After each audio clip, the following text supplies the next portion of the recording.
Contestant number 3, Helen Fitt. Helen Fitt, contestant number 3.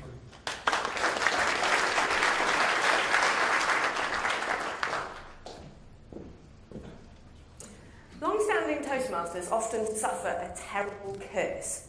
Once you get to a certain point in Toastmasters, it's very difficult to watch somebody speaking for the pure enjoyment of watching.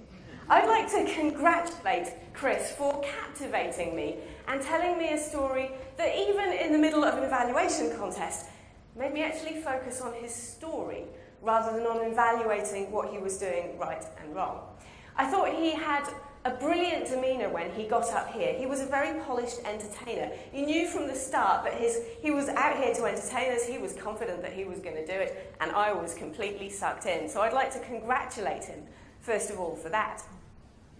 I have 2 recommendations for Chris. They're probably reasonably tough recommendations, but I think he's good enough to take it.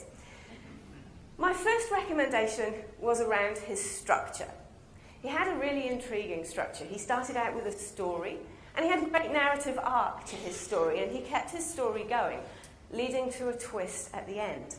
And I think that an intentional part of his structure was that twist at the end, to keep us guessing about where he was going. He even said at one point that even he didn't know where it was going.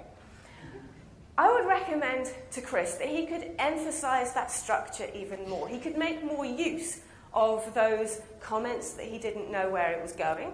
And I think that he could also make his speech more powerful and stronger by allowing a little bit more time at the end to come back to that twist, to emphasise that twist, to tell us about the usefulness of ignoring experts and to connect it to some other real-life examples where ignoring experts might be really valuable.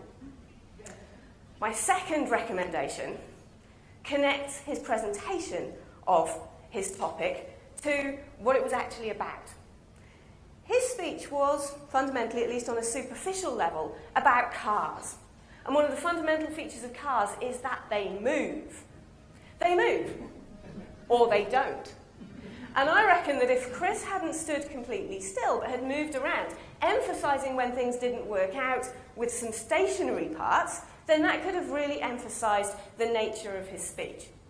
But I loved the way that Chris came up here with a humour and a self-deprecating humour. He talked about himself as being shallow, which helped to lighten the mood and really get us into the topic of his speech and the way that he was delivering his story to be entertaining and to be humorous. And I loved that approach, that dry, deadpan approach to his speech. In summary then, I loved the way that Chris came up here to deliver a story that was captivating. He was calm, he was confident, he knew he was going to entertain us, and he did. I would recommend that he could have emphasised the fairly unique nature of his structure a little bit more.